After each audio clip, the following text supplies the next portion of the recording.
Dry flaky डॅन्ड्रफच्या प्रिव्हेन्शनसाठी तू mild shampoo वापरणं खूप गरजेचं आहे. तुझा स्कॅल्प पीएच ज्याच्यावर मेन्शन केलं तो शॅम्पू वापरणं गरजेचं आहे. दुसरी गोष्ट सिरम्स वापरणं गरजेचं आहे. एक छान हेअर मास्क आठवड्यातनं 2दा लावणं खूप गरजेचं आहे. जसं तू घरीच म्हणशील तर दह्यामध्ये तू नीम पावडर, आवळा पावडर, टी ट्री ऑइलचे 2-3 ड्रॉप्स टाकून हे जर तू तुझ्या स्कॅल्पला लावलं, आठवड्यात 2दा केलं तर तुझा स्कॅल्प हा मॉइश्चराईज राहतो. थंडीमध्ये किंवा हिवाळ्यामध्ये जो कोरडेपणाला आलेला असतो स्कॅल्पमध्ये हा मॉइश्चराईज राहतो आणि पीएच मेंटेन केला जातो ह्या प्रक्रियेमुळे. सो यामुळे कमी डॅन्ड्रफ होतो. अँटी डॅन्ड्रफ शॅम्पू प्लस घरगुती काय हेअर मास्क याच्यामुळे देखील कंट्रोल राहील हिवाळ्यामध्ये. पांढऱ्या केसांसाठी अगेन तेच, बऱ्याच वेळेला अनुवंशिकता पण असते. आई वडिलांचे खूप लवकर केस पांढरे झालेले असतात, त्यामुळे मुलांचे होतात. दुसरं म्हणजे आत्ताची परत wrong lifestyle, wrong diet, fast food याच्यामुळे देखील न्यूट्रिशनल डेफिशियन्सी होते आणि न्यूट्रिशनल डेफिशियन्सी झाल्यामुळे त्यांचं हेअर ग्रेइंग होत आहेत. दुसरं लाईफस्टाईलमध्ये रात्रीचं जागरण खूप आहे, पुन्हा स्क्रीनचा एक्सपोजर तो जास्त आहे, स्ट्रेस खूप जास्त आहे. या सगळ्या गोष्टीमुळे लहान मुलांच्या मध्ये देखील केस पांढरे झालेले आढळतात.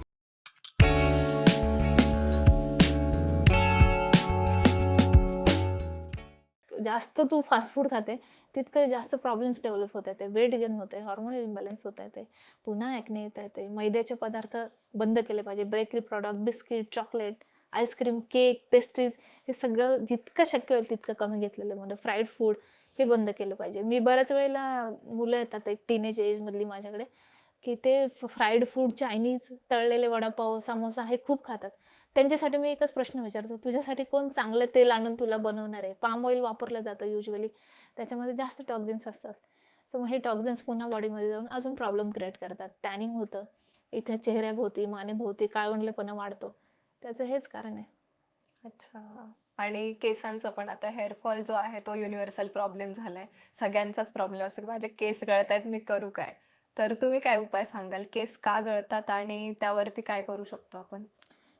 हेच मी आता पुन्हा तेच सांगेल की केस का गळतात पेक्षा तू लाईफस्टाईल काय जगते, तुझं तू न्यूट्रिशनल स्टेटस काय आहे, तुझं HB कमी आहे का, तुझं D3 कमी आहे का, B12 कमी आहे का, तुझ्या लाईफमध्ये स्ट्रेस किती आहे. तर एकदा शांत बसून फक्त पाहायचं की तू किती विचार करतेय, अति स्ट्रेस घेतेय का, रात्रीचं जागरण आहे का, या साऱ्या गोष्टी पडताळून पाहणं खूप गरजेचं आहे. सो ह्याच्यामध्येच कुठे ना कुठे तुला कारण सापडतं. सो हे बॅलन्स्ड आहे का ते बघणं गरजेचं आहे.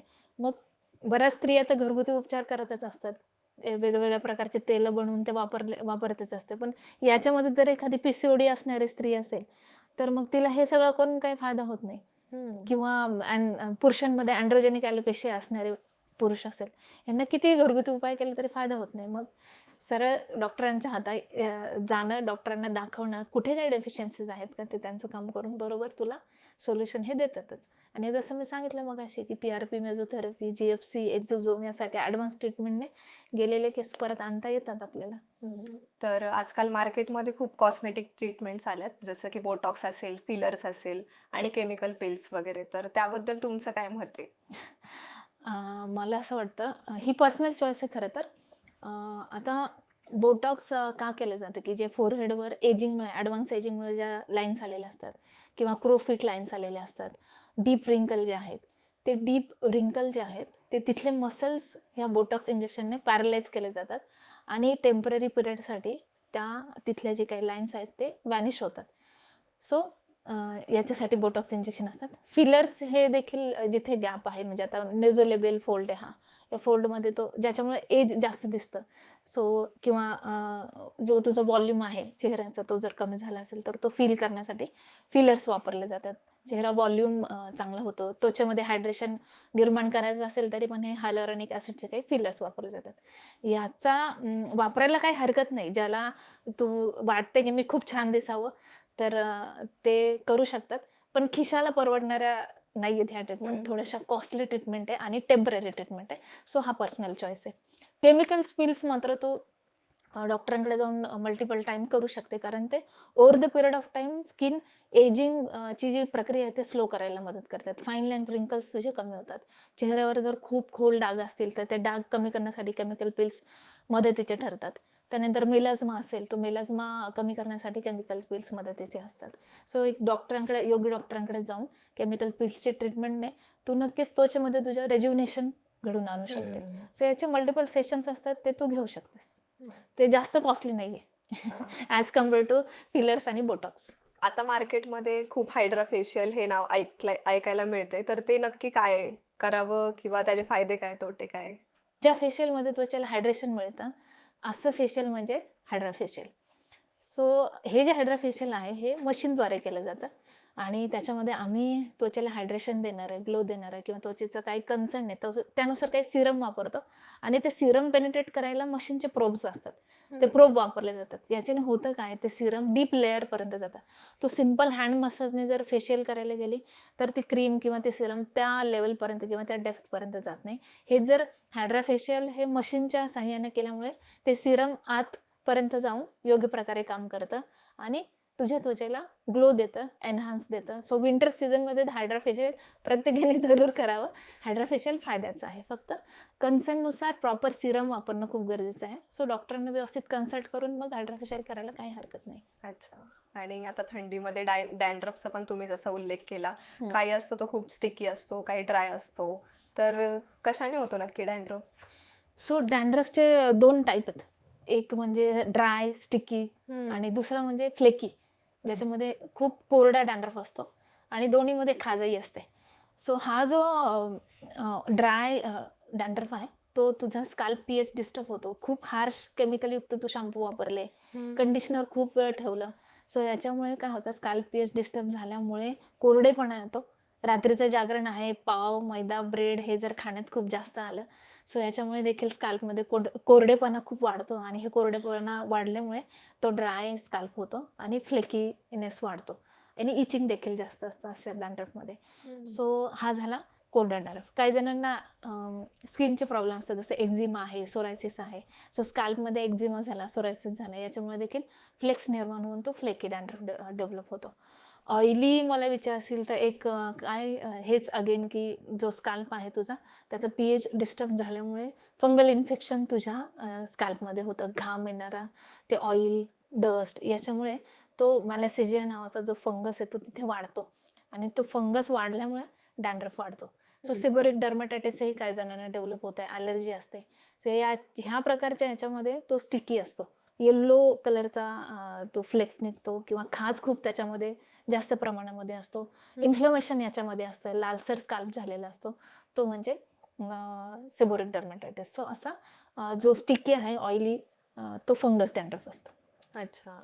सो याला सेबोरिक डर्माटायटिसला तर तुला डॉक्टरांकडे जाऊनच ट्रीटमेंट करावी लागते किंवा केटाकेनॉझोलयुक्त किंवा अँटीफंगल असणारं मेडिसिन असणारं शॅम्पू वापरावं लागतं, जेणेकरून तो फंगस कंट्रोलला राहील. आणि प्रिव्हेन्शनसाठी, ड्राय फ्लेकी डॅन्ड्रफच्या प्रिव्हेन्शनसाठी तू माइल्ड शॅम्पू वापरणं खूप गरजेचं आहे. तुझा स्काल्प पीएच ज्याच्यावर मेन्शन केलं तो शॅम्पू वापरणं गरजेचं आहे. दुसरी गोष्ट, सिरम्स वापरणं गरजेचं आहे. एक छान हेअर मास्क आठवड्यातनं 2दा लावणं खूप गरजेचं आहे. जसं तू घरीच म्हणशील तर दह्यामध्ये तू नीम पावडर, आवळा पावडर, टी ट्री ऑइलचे 2-3 ड्रॉप्स टाकून हे जर तू तुझ्या स्काल्पला लावलं, आठवड्यात 2दा केलं, तर तुझा स्काल्प हा मॉइश्चरायझर राहतो. थंडीमध्ये किंवा हिवाळ्यामध्ये जो कोरडेपणा आलेला असतो स्काल्पमध्ये, हा मॉइश्चरायझ राहतो आणि पीएच मेंटेन केला जातो ह्या प्रक्रियेमुळे. सो यामुळे कमी डॅन्ड्रफ होतो. अँटी डॅन्ड्रफ शॅम्पू प्लस घरगुती काय हेअर मास्क याच्यामुळे देखील कंट्रोल राहील हिवाळ्यामध्ये. सोप, शक्यतो हेअर वॉशसाठी सोप वापरू नये. एक प्रॉपर माइल्ड शॅम्पू वापरणं गरजेचं आहे. काय की लवकर केस पांढरे होत आहेत किंवा मग आपण डाय वगैरे वापरतो, तर ते वापरावं का? आणि पांढरे केस होत असतील तर काय करावं? पांढऱ्या केसांसाठी अगेन तेच, बऱ्याच वेळेला अनुवंशिकता पण असते. आई वडिलांचे खूप लवकर केस पांढरे झालेले असतात, त्यामुळे मुलांचे होतात. दुसरं म्हणजे आत्ताची परत wrong lifestyle, wrong diet, fast food याच्यामुळे देखील न्यूट्रिशनल डेफिशियन्सी होते आणि न्यूट्रिशनल डेफिशियन्सी झाल्यामुळे त्यांचं हेअर ग्रेइंग होत आहेत. दुसरं, लाईफस्टाईलमध्ये रात्रीचं जागरण खूप आहे. पुन्हा तेच जो स्क्रीनचा एक्सपोजर तो जास्त आहे, स्ट्रेस खूप जास्त आहे. या सगळ्या गोष्टीमुळे लहान मुलांच्या मध्ये देखील केस पांढरे झालेले आढळतात. सो डेफिशियन्सी नक्की आहे कशाची ते शोधणं गरजेचं आहे. काही जणांना हॉर्मोनल प्रॉब्लेम्स असतात, जसे थायरॉइडचा प्रॉब्लेम असतो, पॅराथायरॉइड हॉर्मोनमध्ये देखील प्रॉब्लेम असू शकतो. सो ज्या काही डेफिशियन्सीज आहेत, विटामिन D3, B12 ह्या काही डेफिशियन्सीज आहेत का, ह्या रूल आउट करून प्रॉपर ट्रीटमेंट घेतली तर ते ग्रेइंग आपल्याला रिव्हर्सही करता येतं लहान मुलांच्या मध्ये. पण जे अगदी अडल्ट 40 एज झाले त्यांचं ग्रेइंग शक्यतो रिव्हर्स होत नाही. पण यंग फेजमध्ये जे आहे ग्रेइंग ते प्रॉपर लाईफस्टाईल याच्यानेच आपल्याला कव्हर करता येतं. मल्टीव्हिटॅमिन, मल्टीमिनरल्स, संतुलित आहार याच्याने ते आपल्याला कव्हर करता येतं. बरोबर आहे. आणि मॅम आता लेडीजमध्ये पण हार्मोनल इम्बॅलन्स झाला तर खूप काही प्रॉब्लेम त्याच्याशीच रिलेटेड असतात. तर हार्मोनल बॅलन्स कसं राखावं? हॉर्मोनल बॅलन्स राखण्यासाठीच योग्य लाईफस्टाईल खूप गरजेची आहे स्त्रियांची. सो आता तिचं एज कुठलं आहे याच्यावर पण बऱ्याच गोष्टी मॅटर करतात. 40मध्ये काही स्त्रिया एंटर करतात की ज्या 41-42 वयाच्या या दरम्यान साधारणतः पेरिमेनोपॉझल त्यांचे स्टेज चालू होते की हॉर्मोन्स नॅचरली फ्लक्च्युएट व्हायला लागलेले असतात. इस्ट्रोजन ड्रॉप डाऊन व्हायला लागलेलं असतं आणि याच्यामुळे त्यांचा चिडचिडेपणा किंवा स्ट्रेस लेवल्स त्यांच्या वाढतात, हॉट फ्लशेस निर्माण होतात, वारंवार त्यांना लघवीला जावं लागतं, लघवीला इन्फेक्शन होतं आणि खूप सारे शरीरामध्ये हे बदल घडत असतात. पोटाभोवती किंवा नितंबाभोवती त्यांच्या चरबी वाढायला लागते, वेट गेन व्हायला लागतं. सो ह्या स्त्रियांच्या ह्या हॉर्मोनल चेंजेसमुळे पूर्ण त्यांचं दैनंदिन जीवनामध्ये पण बराच डिस्टर्बन्स होतो. सो ती खूप रिॲक्ट व्हायला लागते, इमोशनल व्हायला लागते. सो अशा वेळेस तिने स्वतःही हे गोष्ट समजून घेतली पाहिजे की हे हॉर्मोनल इम्बॅलन्समुळे किंवा आता जो काही बदल घडते आपल्या शरीरात हा त्याच्यामुळे होते. मग त्याला जाणीवपूर्वक कसं टॅकल करायचं, तर आधी ॲक्सेप्ट करून घ्यायचं की हे जे काय होतं आपल्याला ते एक अवस्था आहे आपली, ती एक फेज आहे. त्या फेजमध्ये तिने तितकंच शांत राहणं, प्राणायाम करणं, योगा करणं, ब्रीदिंग कंट्रोल ब्रीदिंग करणं, या सगळ्या गोष्टींमुळे तिचा जो काही चिडचिडेपणा आहे किंवा इमोशनल जो स्ट्रेस आहे तो देखील कमी राहतो. आहारामध्ये तिने फायटो इस्ट्रोजन्स म्हणजे ज्याच्यामध्ये सोयाबीन आहे, शतावरी आहे, खूप सारे नट्स आहेत म्हणजे बदाम, अक्रोड, काळे मनुके, त्यानंतर जवस, जे सूर्यफुलाच्या बिया आहेत, हे त्याच्या खाण्यामध्ये तिने ठेवले पाहिजे की ज्याच्यामुळे जो काही इस्ट्रोजन ड्रॉपडाऊन होतं आहे त्याला थोडासा जो इम्बॅलन्स झालेला आहे तो करेक्ट व्हायला मदत होतं. आणि हे जे काही हॉर्मोन्स आहेत की एक ह्या फेजमध्ये काय होतं की कॅल्शियमचं प्रमाण हळूहळू बोनमधलं हे डिप्राईव्ह व्हायला लागतं, तुझी बोन डेन्सिटी कमी व्हायला लागते. सो अशा वेळेस व्यायाम करताना तिने वेट लिफ्टिंग करणं पण तितकंच महत्त्वाचं आहे. बरेच जण प्राणायाम, योगा करणं हे स्ट्रेससाठी खरंच खूप चांगलं आहे, पण ह्या फेजमध्ये ना स्त्रियांनी वेट लिफ्टिंग करणं खूप गरजेचं आहे. सो जेणेकरून त्यांची ती बोन डेन्सिटी ही टिकून राहते. सो बऱ्याच जणी नुसतं वॉकिंग करणं किंवा चालणं न करता थोडंसं वेट लिफ्टिंगचे व्यायाम केलं तर त्यांना फायदा होतो. सो ह्या फेजमधला जो काय पेरिमेनोपॉझल फेजमधला जो हॉर्मोनचा डिप्रिव्हेशन आहे ते अशा प्रकारे आपण टॅकल करू शकतो. PCODच्या ज्या मुली आहेत की ज्यांना अगदी आधीपासूनच पिरियड्स इरेग्युलर आहे, हॉर्मोन आहे आणि त्यात जर त्यांचं चुकीचं लाईफस्टाईल असेल, गोड आईस्क्रीम खाणं किंवा कार्बोहायड्रेट रिच पदार्थ खाणं, खूप हाय कॅलरी खाणं, सो याच्यामुळे अजून डिस्टर्बन्स वाढू शकतो. चरबीचं प्रमाण शरीरामध्ये अधिक वाढतं, ॲरोमॅटायझेशन होतं, हॉर्मोनल अजून इम्बॅलन्स होत चालतं. सो वजन वाढू न देता प्रोटीन इंटेक कसा वाढवता, जसं मी सांगितलं जे प्रोटीनचे पदार्थ आहेत ते त्याच्या शरीरामध्ये असणं खूप गरजेचं आहे. कार्बोहायड्रेटचं प्रमाण खूप कमी करावं लागतं. भात, चपाती, जे हाय ग्लायसेमिक इंडेक्सचे फूड आहेत ते तिने कमी खाल्ले पाहिजे. शुगर पूर्णपणे कट ऑफ केली पाहिजे. सो याच्यामुळे तिचं जे काही वाढणारे हॉर्मोन्स आहेत PCOD मधले ते कमी राहतात. आणि काही ना काय होतं की डेफिशियन्सीज खूप जास्त सिव्हिअरली असल्यामुळे ते हॉर्मोनल इम्बॅलन्स होतात. म्हणजे D3 अतिशय कमी प्रमाणात असतं, B12 खूप कमी प्रमाणात असतं. हॉर्मोन तयार करण्याच्या प्रक्रियेमध्ये हे जे काही विटॅमिन्स आहेत ते खूप गरजेचे असतात आणि तेच जर कमी असतं तर तुमचे हॉर्मोन डेप्रिवेशन किंवा इम्बॅलन्स हे होतातच. त्यामुळे न्यूट्रिशनल स्टेटस प्रत्येकाने आपलं चांगलं राहावं अशा दृष्टीने आपला आहार ठेवणं खूप गरजेचं आहे. संतुलित आहार, योग्य झोप, योग्य पाणी पिणं, व्यायाम करणं, ह्या सगळ्या गोष्टींनी तुझा हॉर्मोनल बॅलन्स हा टिकून राहतो. स्ट्रेस न घेणं, शांत राहणं. शेवटी प्रत्येकाला ह्या जगामध्ये इम्पॉर्टंट तो स्वतःच असतो ना, तो स्वतः माणूस जास्त इम्पॉर्टंट आहे. तो स्वतःची इनर हेल्थ ॲज वेल ॲज जी एक्सटर्नल हेल्थ दोन्ही गोष्टींवर तितकंच काम करणं गरजेचं आहे. सो बरोबर बॅलन्स साधला जातो. बरोबर आहे. आणि ज्या टेस्ट असतील किंवा स्क्रीनिंग असतील, HPV टेस्ट असेल, मॅमोग्राम असेल किंवा मग जे पॅप स्मिअर असेल, तर ते किती कालांतराने करणं गरजेचं आहे? Okay.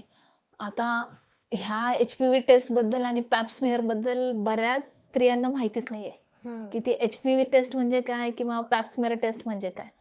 So H P V हा एक व्हायरस आहे जो गर्भाशय मुखामध्ये कॅन्सर निर्माण करण्याला कारणीभूत असतो. आणि तो जर डिटेक्ट करायचा असेल तर ही एच पी व्ही टेस्ट केली पाहिजे. आणि युजली सेक्शुअली ॲक्टिव्ह प्रत्येक वुमनमध्ये एच पी व्ही व्हायरस हा असतो. पण हा जो व्हायरस आहे, हा व्हायरस त्या सेलमध्ये जाऊन पेशीमध्ये काय जर चेंजेस घडवत असेल, म्हणजे अगदी अर्ली स्टेजमधला कॅन्सर आपल्याला पकडायचा आहे. सो त्याच्या वेळेस लक्षणं काहीच नसतात मोस्टली स्त्रियांच्यामध्ये. गर्भाशयमुखाचा कॅन्सर असा आहे की तो खूप लेट डिटेक्ट होतो, कारण त्याचे सिम्पटम्स खूप उशिरा लक्षात येतात. सो जर अर्ली डिटेक्शन करायचं आहे तर मग ही पॅप्समिअर टेस्ट उपयोगाची असते, की त्याच्यामध्ये तो स्राव जो आहे, गर्भाशय मुखाचा जो व्हाईट डिस्चार्ज आहे, तो आम्ही स्लाईडवर घेतो आणि ते स्लाईड टेस्ट केले जाते मायक्रोस्कोप खाली. आणि त्यामुळे आपल्याला कळतं की त्याच्यामध्ये काही ॲबनॉर्मल सेल्स आहेत का. सो मी असं सांगेल 30 वयानंतर प्रत्येकीने वर्षातनं एकदा तरी पॅप्समिअर टेस्ट करणं गरजेचं आहे. आणि एच पी व्ही ही 5 वर्षातनं एकदा करणं गरजेचं आहे. आता मॅमोग्रामच्या बद्दल मला विचारशील तर छातीमध्ये जर काही ब्रेस्टमध्ये लंप जाणवला, काही आढळलं, काही टेंडरनेस वाटला तर आधी तुम्ही गायनेकोलॉजिस्टकडे जाणं गरजेचं आहे. युजली आम्ही 40 नंतर मॅमोग्राफीची टेस्ट सांगतो. सो मॅमोग्राफी हा एक ब्रेस्टचा एक्सरे असतो. जर काही गाठ निर्माण होणार असेल तर त्याच्या आधी काही चेंजेस घडतात ब्रेस्टमध्ये, ते चेंजेस ह्या एक्सरेमध्ये डिटेक्ट केले जातात. आणि त्यावरनं लक्षात येतं की काही पुढे काही शक्यता आहे का कॅन्सरची, की ह्या साऱ्या टेस्टमुळे होतं काय, एच पी व्ही किंवा पॅप्समिअर किंवा मॅमोग्राम ह्याच्यामुळे कॅन्सर हा अर्ली स्टेजमध्ये पकडला जातो आणि तो लवकर 100% बराही होतो. सो याच्यासाठी ह्या स्क्रीनिंग टेस्ट असतात. जर काही आढळलं तसं तर मग बायोप्सी करून आपल्याला लवकर निदान करता येतं, लवकर ट्रीटमेंट चालू करता येते. आणि याच्यामुळे लवकर ट्रीटमेंट चालू झाल्यामुळे तो पेशंट पूर्णपणे व्यवस्थित बरा होतो. So screening is important. बरोबर आहे. आणि अशा काही लक्षणं असतील किंवा ॲबनॉर्मल, नॉर्मल सिम्पटम्स आपल्याला जाणवतच असतील, तर आपण कधी जावं गायनेकोलॉजिस्टकडे? कारण खूप बायका तर जातच नाही, घाबरून की काहीतरी होईल. एक्झॅक्टली. बऱ्याच जणी खूप घाबरतात. घाबरून जाऊन याच्यात सोल्युशनच नाही. तो आजार तो ॲडव्हान्स स्टेजला नेते आणि मग डॉक्टरकडे जाते. माझं तर म्हणणं असं आहे, पहिले सिम्पटम्स जेव्हा लक्षात येतं ना, काहीतरी चुकीचं आहे असं वाटतं ना, लगेच गायनेकोलॉजिस्टकडे जाणं खूप गरजेचं आहे. कारण बऱ्याच जणी ना व्हाईट डिस्चार्ज अंगावर काढत राहतात. म्हणजे त्याला स्मेल येतो, इचिंग येतं, खूप सारा त्रास असतो, तरीसुद्धा त्या अंगावरच काढत असतात. मग प्रॉब्लेम होतं काय, ॲडव्हान्स स्टेजमध्ये जर कॅन्सर गेला तर मग तो सापडणं खूप अवघड आहे. त्यामुळे प्रत्येक स्त्रीला स्वतःचा एक फिशी स्मेल किंवा माहिती असतो की तिचा तो स्मेल काय, त्यापेक्षा वेगळा काय स्मेल यायला लागला, दहासारखा डिस्चार्ज जायला लागला, पोटात जर दुखतंय, डिस्चार्ज होताना पोटात दुखतंय, ह्यासारखे ओटीपोटामध्ये दुखतंय, यासारखे काही लक्षणं जाणवले तर तिने लगेच डॉक्टरांकडे गेलं पाहिजे. मग तसं डॉक्टर चेक करून तिला पॅप्समिअर किंवा एच पी व्ही टेस्ट म्हणा, कॉल्पोस्कोपी वगैरे आहे, काही टेस्ट आहेत त्या ॲडवाइस करतात. सो पहिले सिम्पटम्स ॲपियर झाले नाही तिने लगेच डॉक्टरांकडे जाणं, तिने स्वतःकडे दुर्लक्ष न केलेलं बरं. आणि सर्वायकल कॅन्सर असेल किंवा ब्रेस्ट कॅन्सर पण आपण जे म्हणतो, तर त्याचे लक्षणं काय, किंवा आपण कधी जावं डॉक्टरकडं, किंवा काहीतरी जाणवत असेल ना आपल्यात? सर्वायकल कॅन्सरचं तर मी तुला आता सांगितलंच एक अंदाजे, एक ढोबळमानाने मी तुला सर्वायकल कॅन्सरचं तर आता सांगितलंच. पण ब्रेस्ट कॅन्सरमध्ये मला जर विचारशील तर सुरुवातीला काय होतं, छोटंसं लंप जाणवतं. त्यानंतर तो जो लंप असतो तो ओबडधोबड असतो. तर दुसरी एक एंटिटी आहे सर्वायकल कॅन्सरमध्ये, एक छातीमध्ये ना एक फायब्रोॲडेनोमा नावाची गाठ असते, ती साधी असते, ती कॅन्सरची नसते. सो जी फायब्रोॲडेनोमा आणि कॅन्सरची गाठ याच्यामध्ये फरक आहे. सो कॅन्सरची गाठ जी आहे ती थोडीशी ओबडधोबड असते. त्यानंतर ती स्टक असते, ती फास्ट वाढते. सो आणि दुसरी की तिचं याच्याशी रिलेशन नसतं, पाळीशी रिलेशन नसतं. काही ज्या हॉर्मोनल असतात, ब्रेस्ट टेंडरनेस वगैरे, तसा जो टेंडरनेस आहे ना तो सर्वायकल कॅन्सर तसा जो ब्रेस्ट टेंडरनेस आहे तो ब्रेस्ट कॅन्सरच्या गाठीमध्ये जाणवत नाही. ती थोडीशी पेनफुलही असू शकते. त्यानंतर कधी कधी जे निपल्स आहेत तिचे त्यातनं डिस्चार्ज येऊ शकतो, रेडिश येलोइश डिस्चार्ज असतो. जे काखेमध्ये आहेत तिथे गाठी जाणवतात काही स्त्रियांना. त्यानंतर तुझी जी स्किन आहे, ओव्हरलाईंग तुझी ब्रेस्टची जी स्किन आहे तिचा कलर कधी कधी बदलतो. त्यानंतर निपल आत ओढलं जातं. त्यानंतर जसं संत्र्याची सालीची स्किन आहे तसे डॉट्स स्किनवर येतात कधी कधी स्त्रियांच्या त्या लंपच्या. सो ह्याच्यापैकी काही जरी तुला लक्षण जाणवलं तरी इमिजिएट डॉक्टरांकडे जाणं खूप गरजेचं आहे. ब्रेस्ट कॅन्सर 100% बरा होऊ शकतं जर तो अर्ली स्टेजमध्ये कॅच केला तर. भारतामध्ये हायेस्ट कॅन्सरचं प्रमाण हे ब्रेस्ट कॅन्सरचं आहे, त्या खालोखाल सर्वायकल कॅन्सरचं आहे. मला अजून काय ऍड सर्वायकल कॅन्सरचं जर तुला प्रिव्हेन्शन करायचं तर सगळ्यात महत्त्वाचं आहे HPV लस. आत्ता HPVची लस आलेली आहे की जी सर्वायकल कॅन्सरला प्रिव्हेंट करते, जी 94% प्रोटेक्शन देते. सो ही जी लस आहे ती 2 वयोगटांमध्ये दिली जाते. 9 वर्षानंतर लस दिलेली चालते. 9 ते 14 वर्षापर्यंत ही जी लस आहे त्याचे 2 डोस आहेत आणि 15 वर्षापासून 45व्या वयापर्यंत याचे 3 डोस आहेत. सो आपल्या गायनेकोलॉजिस्टकडे जाऊन HPV लसीबद्दल जरूर माहिती घ्या आणि prevention is always better than cure. बरोबर आहे. सो प्रिव्हेंट करा सर्वायकल कॅन्सर. डार्क लिप्स आणि अनइवन स्किन टोन पण असतो, तर ते कशामुळं किंवा काय करू शकतो आपण त्याला? ओके. अनइवन स्किन टोन जो आहे तो मे बी टॅनिंग झालेलं असतं, ज्यावेळेस सन एक्सपोजर जास्त झालेलं असतं त्यामुळे होऊ शकतो. त्यानंतर शरीरामध्ये जर हॉर्मोनल इम्बॅलन्स झालेला असेल सो त्यामुळे पेरिओरल डार्कनेस किंवा मानेवरचा डार्कनेस वाढतो, ज्याला आम्ही अकॅन्थिकस नायरिकन्स म्हणतो. त्यामुळे तो डार्कनेस आलेला असू शकतो. तुला जर मेलाझमा असेल किंवा तुझे जे पूर्वी पिंपल्स येऊन गेले असतील त्याचे डाग, त्यामुळे देखील तो स्किन टोन जो आहे तो अनइवन झालेला असतो, डाग पडलेले असतात.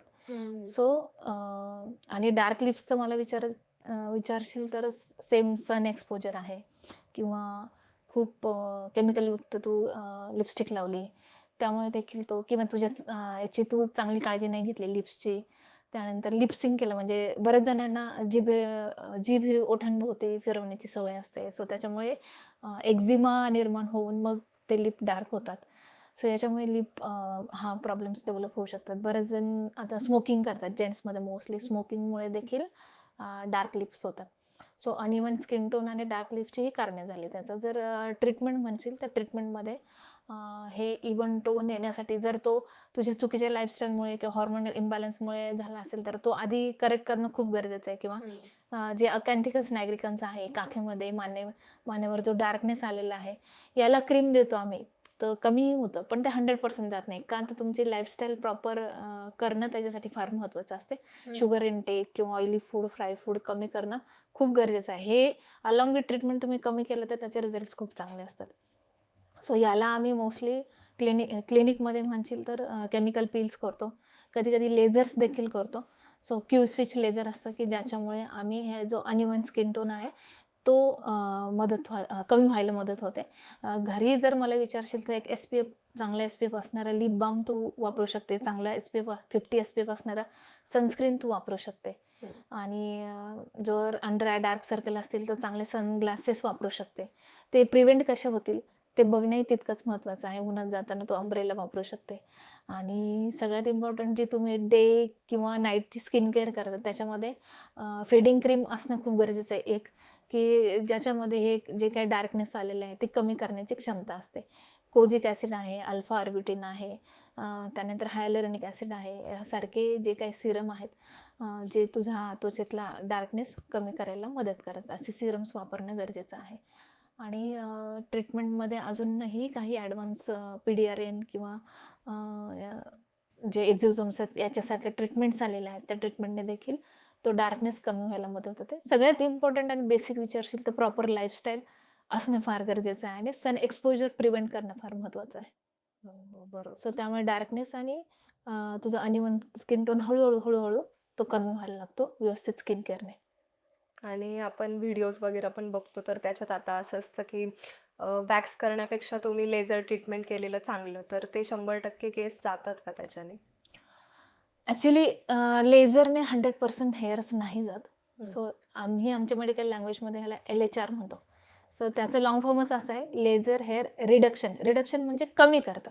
जर तुझे थिक हेअर असतील तर ते थिनमध्ये कन्वर्ट होतात आणि जे थिन आहेत ते पूर्णपणे जातात. सो जे LHR ही जी लेझर आहेत हे बऱ्यापैकी हेअरची जी संख्या आहे ती खूप कमी होते, अगदी 10% किंवा 20%च राहते. सो हे नक्कीच हेल्पफुल आहे. सो एक ट्रेन प्रशिक्षित व्यक्तीकडनं किंवा डॉक्टरांकडनं ते केल्यास फायद्याचं आहे. अच्छा. आणि जर तुला PCOD आहे किंवा पेशंटला PCOD आहे, त्याचा हॉर्मोनल इम्बॅलन्समुळे तिला चीनवर, चेहऱ्यावर खूप हेअर्स येतात. अशा वेळेस फक्त LHR करून फायदा नसतो. तिथे तुला तिचा हॉर्मोनल इम्बॅलन्स जो आहे तो आधी करेक्ट करावा लागतो, की जेणेकरून नवीन न्यू हेअर फॉलिकल जनरेट नको व्हायला. तिचे अँड्रोजन लेवल्स नीट करावे लागतात. इन्सुलिन रेझिस्टन्स प्रॉपर करावा लागतो. तो करून मग LHR केलेला मग जास्त फायद्याचा होतो. सो नुसतं LHR करशील तर हेअर्स जातील, पण नवीन हेअर ग्रोथ होईल. सो त्याचा काही फायदा नाही. आधी हॉर्मोनल बॅलन्स करणं खूप गरजेचं आहे आणि मग LHR केलेला फायद्याचं होतं. त्याने परमनंट रिडक्शन होऊन जातं. अच्छा. आणि आता जसं तुम्ही सांगितलं की आहार पण आपल्या लाईफस्टाईलवर किंवा स्किन हेअर असेल त्याच्यावर अफेक्ट करतो. तर बायका काय करतात, फास्टिंग असेल म्हणजे जे उपवास असेल तर त्याच्यात काय चुका करतात? असं आपण म्हणतो की फास्टिंग केलं तर स्किन वगैरे चांगली होते. एक्झॅक्टली. फास्टिंग केल्याने स्किन चांगलं होतं हे अगदी बरोबर आहे. पण फास्टिंग आजकालचं फार चुकीचं आहे. बरेच जण वेफर्स खात आहेत, साबुदाणे वडे खात आहेत तळलेले, साखरेचे पदार्थ खूप जास्त खात आहेत याच्या निमित्ताने, उपवासाच्या निमित्ताने. पण त्याच्यामुळे होतं काय, अनहेल्दी फॅट, कार्बोहायड्रेट हे जास्त जातं शरीरामध्ये आणि वजन वाढतं, चरबी वाढते. सो माझं असं म्हणणं आहे, जर तुम्ही प्रॉपर पद्धतीने उपवास केला तर तुमची लॉन्जिटिव्हिटी तर वाढते, स्किन हेअर हेल्थ देखील चांगली होते. सो याच्यामध्ये शुगर अवॉइड करा, तळलेले पदार्थ अवॉइड करा. खायचं असेल तर एकतर फास्टिंग हे सायंटिफिक पद्धतीने केलं तर त्याचे खूप सारे फायदे आहेत शरीराला. मी सजेस्ट करताना प्रत्येक स्त्रीला सांगेल की तुम्ही इंटरमिटंट फास्टिंग करा. सो इंटरमिटंट फास्टिंगमध्ये एक विंडो पिरियड असतो 8 तासाचा, की ज्याच्यामध्ये तुम्ही खाऊ शकता हेल्दी फूड आणि बाकीचे 16 तास जे आहे त्याच्यामध्ये तुम्ही काहीच खायचं नाही. आणि दुसरा प्रकार जो तुम्ही एकादश किंवा हे जे उपवास धरता त्याच्यामध्ये मॅक्झिमम तुम्ही शक्य होईल तितकं लिक्विड घ्या. याच्यामध्ये ब्लॅक टी चालेल, त्यानंतर नारळाचं पाणी चालेल आणि फळांचा ज्यूस देखील चालू शकेल. पण खूप गोड फळं नको याच्यामध्ये. सिट्रस फ्रूट जे आहे त्याचा ज्यूस चालू शकेल. ज्यूसपेक्षाही फळं खाणं जास्त चांगलं. आणि रताळे चालतील. रताळेमध्ये बीटा कॅरोटीन भरपूर आहे, हेल्दी फॅट्स आहेत त्याच्यामध्ये. सो रताळे देखील याच्यामध्ये. साबुदाणा आणि फ्राईड जे फूड जास्त खाल्लं जातं किंवा गोड पदार्थ जे जास्त खाल्ले जातात ते अवॉइड करा फक्त. आणि जास्तीत जास्त लिक्विड घेण्याचा प्रयत्न करा. सो याचा फायदा नक्की होतो फास्टिंगने. आणि जर 15 दिवसातनं एकदा तरी स्ट्रिक्ट फास्टिंग करा. काय होतं फास्टिंगने, जे बॉडीतले टॉक्झिन्स आहेत किंवा टॉक्झिक सेल्स आहेत ते टॉक्झिक सेल्स डेड होतात, जे कॅन्सरला प्रिकर्सर म्हणून काम करतात. कारण ह्या ज्या पेशींना आहे ना खायला खूप लागतं. म्हणजे आपली सिंपल पेशी 1 पट जर खात असेल तर ती 8 पट खाते, म्हणजे बोली भाषेत बोलायचं तर. सो मग तू फास्टिंग केल्यामुळे काय होतं, ह्या सेल क्लिअर व्हायला मदत होतं शरीरातले त्यामुळे कॅन्सरची शक्यता देखील कमी होते. सो फास्टिंग हे तुला खरंच खूप फायद्याचं आहे. म्हणून एक इंटरमिटंट फास्टिंग तू करणं खूप गरजेचं आहे डे टू डे लाईफमध्ये म्हणशील तर. आणि कधीतरी करशील तर मग प्रॉपर सायंटिफिक वेने फास्टिंग कर, ते फायद्याचं होईल. अच्छा. आणि आता 40शीत वगैरे जेव्हा की मेनोपॉज यायची टाइम पिरियड असतो, जेव्हा मेनोपॉज यायचा तर त्यावेळेस बायकांचं वजन वगैरे वाढतं. तर ते पण कशामुळं, काय सांगाल तुम्ही त्याच्यावर? 40शीमध्ये जे वजन वाढतं त्याचं कारण जे हॉर्मोन फ्लक्च्युएशन आहे ते आहे. दुसरी गोष्ट स्त्रियांची चुकीची लाईफस्टाईल हेही आहे. आणि खरं तर हे 40शीमध्ये वजन वाढणं खरंच रिस्की आहे, धोक्याचं आहे. का? सो याच्यामध्ये काय होतं, सपोज मेनोपॉज झालेला आहे एखाद्या स्त्रीचा किंवा मेनोपॉज फेजमध्ये ना इस्ट्रोजन लेवल आयडियली ड्रॉपडाऊन होतात. स्त्रीविषयक हॉर्मोन इस्ट्रोजन लेवल आणि अँड्रोजन थोड्याशा प्रमाणात वाढतात. पण जर तू जास्त वेट गेन केलं खूप तर त्याच्याने काय होतं, हे जी एक्स्ट्रा चरबी आहे ती अजून इस्ट्रोजन सिक्रेट करते. त्यामुळे ज्या लेवल्स आयडियली ड्रॉपडाऊन व्हायला पाहिजे त्या ड्रॉपडाऊन नव्हतं. ते पोस्ट मेनोपॉजल फेजमध्ये ते इस्ट्रोजन सिक्रेशन हे चालूच राहतं. मग ते कॅन्सरला कारणीभूत होऊ शकतं. सो इतकं रिस्की आहे ते खूप जास्त ओबेज होणं. त्याने वजन वाढणं, याच्यामुळे ते इन्सेन्सिटिव्हिटी वाढल्यामुळे पुन्हा याचा धोका असतो, डायबिटीसचा धोका असतो, ब्लड प्रेशर आहे, यासारख्या आजाराला आमंत्रण आहे खूप जास्त प्रमाणात वजन वाढणं. सो ह्या फेजमध्ये वजन नाही वाढलं पाहिजे. आणि ते वाढण्याचं कारण म्हणजे तुमचा पुन्हा बैठा खूप वेळ, ह्याच्यामध्ये बऱ्याच स्त्रिया व्यायाम करत नाही, वेट लिफ्टिंग करत नाही. सो वेट लिफ्टिंगचे व्यायाम करणं, त्यानंतर प्रोटीनयुक्त आहार घेणं, खूप जणी रात्रीचं जागरण करतात, स्ट्रेस घेतात, तो कमी घेणं. सो संतुलित आहार, योग्य लाईफस्टाईल, रात्रीची झोप, भरपूर पाणी पिणं हे खूप महत्त्वाचं आहे. सो या सगळ्या गोष्टी फॉलो केल्या तर वजन नियंत्रणात राहील आणि पुढचे जे काही संभाव्य धोके आहेत ते पण आपल्याला प्रिव्हेंट करता येतात. बरोबर आहे.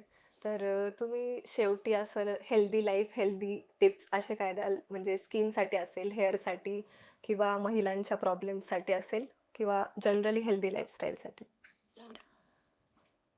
माझं म्हणणं हेच असेल की तुमचं आरोग्य हे तुमच्या लाईफस्टाईलमध्येच लपलेलं आहे.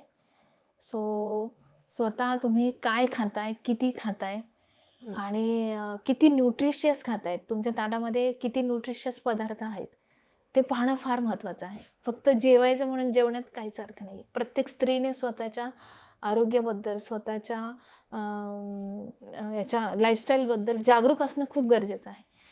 सो न्यूट्रिशियस ताजे घरातले बनवलेले पदार्थ खावेत. फास्ट फूड तिने कट ऑफ करावं, बिलकुल खाऊ नयेत.